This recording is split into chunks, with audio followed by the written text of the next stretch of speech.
tema parece repetitivo, mas não é o tema que a gente aborda aqui que é repetitivo. Repetitivos ou repetidos ou cansativos são os fatos. Aqui nós falamos dos fatos. E os fatos são a verdade. Quem está errado, quem está torto, quem está extraviado em relação à verdade?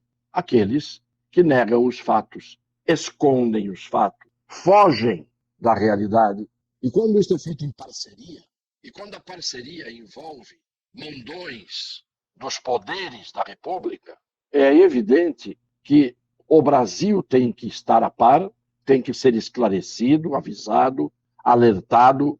É preciso que se chame a atenção dos brasileiros, embora uma grande parte não esteja nem aí. Acabam sendo os que estão semeando um futuro trágico para um país que já se demonstra mais ou menos enfiado até o pescoço dentro da incivilidade. Então nós vamos continuar repetindo a queixa que temos contra aqueles que estão inertes. Muitos não se dão conta do que está acontecendo.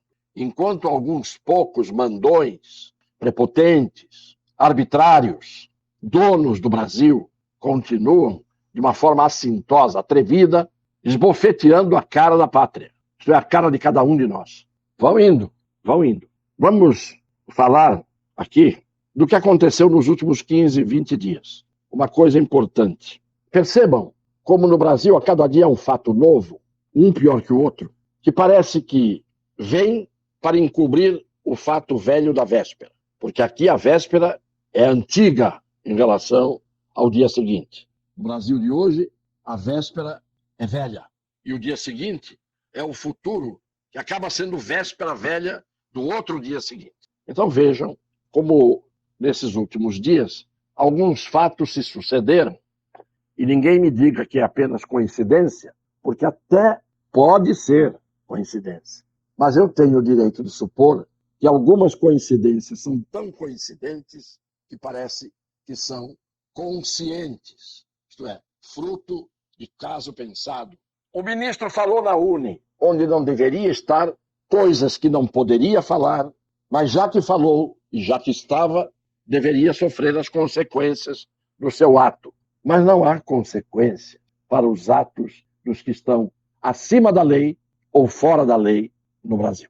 Já vamos falar mais disso.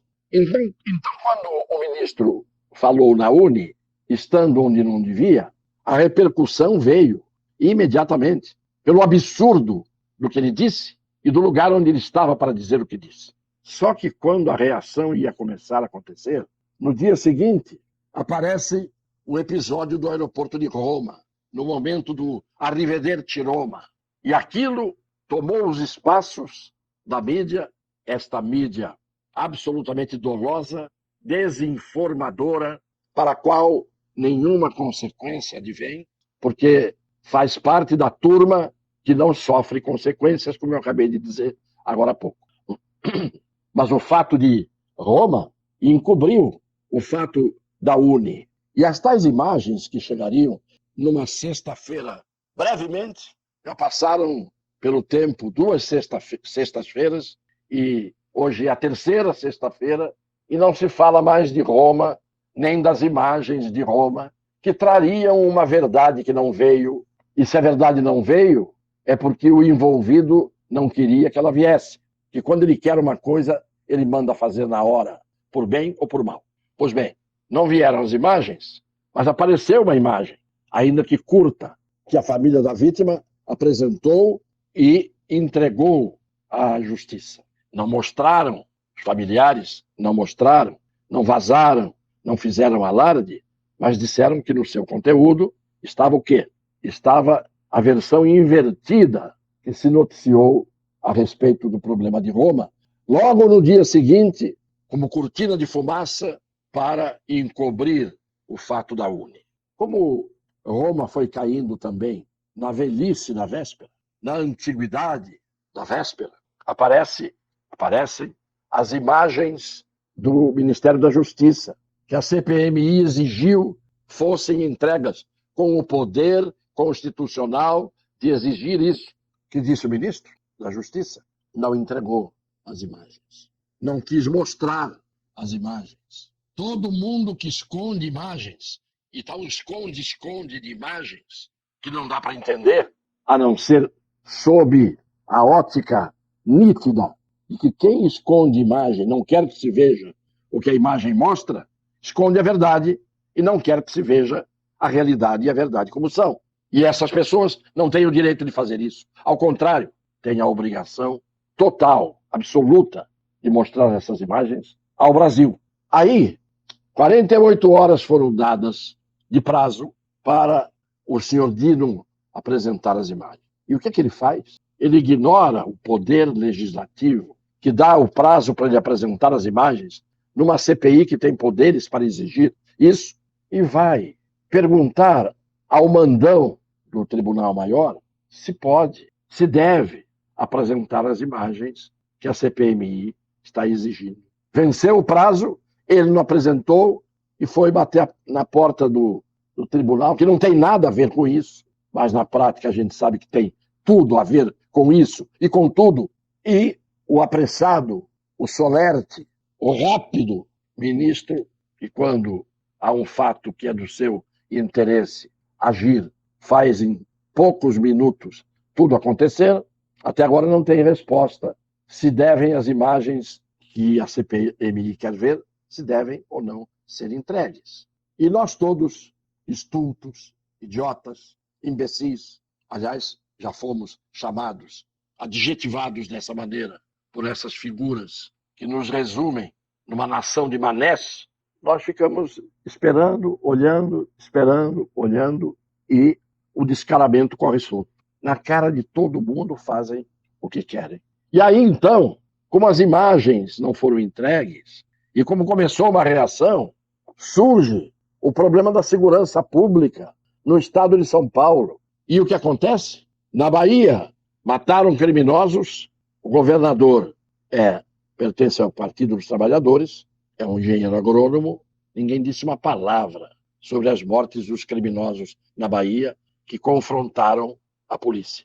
Agora está São Paulo sob a ótica de Ministério Público, de ministro dos Direitos Humanos, de associações que nós conhecemos bem, defensoras dos direitos humanos dos bandidos, esquecendo o fulcro da questão, que é a criminalidade andando leve e solta, livre, protegida, blindada, desde os fatos do Rio de Janeiro, em que a polícia não podia entrar nas comunidades, por ordem de um faquin do Supremo, até o que a gente está vendo agora.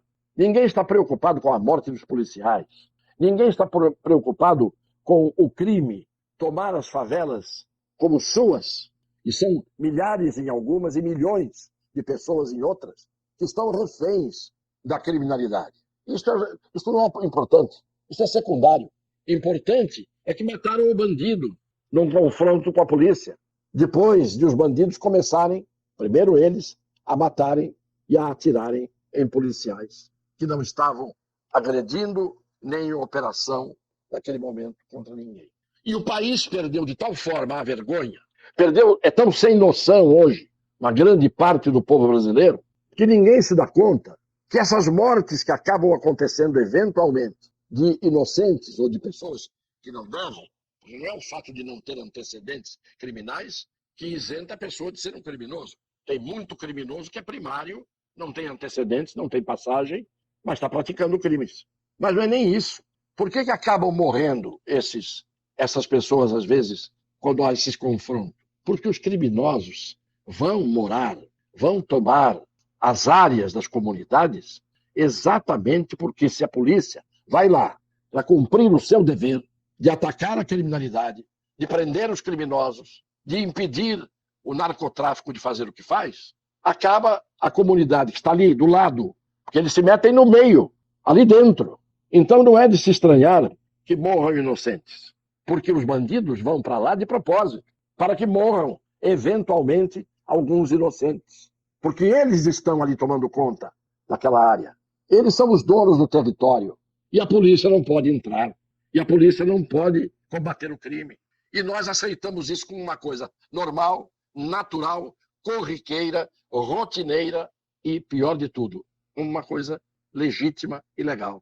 Legal. Eu acho que não adianta alguém querer resolver a situação que nós estamos vivendo sem que haja um custo grande, sem que haja um grande prejuízo para muita gente. Mas esse prejuízo é inevitável, porque quanto mais o tempo passa, quanto mais o crime é protegido por esses que defendem os criminosos e os tais direitos humanos dos criminosos, e valem-se do pretexto de que morre um ou outro inocente nesses confrontos, qual é a análise que essas pessoas tinham que fazer?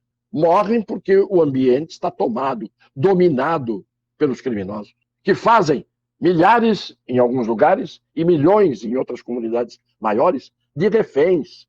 O sujeito não pode criar a sua família, o sujeito não pode ir para o seu trabalho, o sujeito não pode ter a sua vida em paz, o sujeito não pode garantir um futuro para os seus filhos, porque muitas vezes os seus filhos são arrebanhados para agir em favor dos criminosos. Portanto, a coisa me parece que está tão bem feita, o mal feito está tão bem feito, que a cada dia a gente se surpreende com a notícia da vez. Puxa, o ministro falou na UNE um monte de absurdos. Vamos tomar uma providência. Pedem o impeachment do ministro Barroso.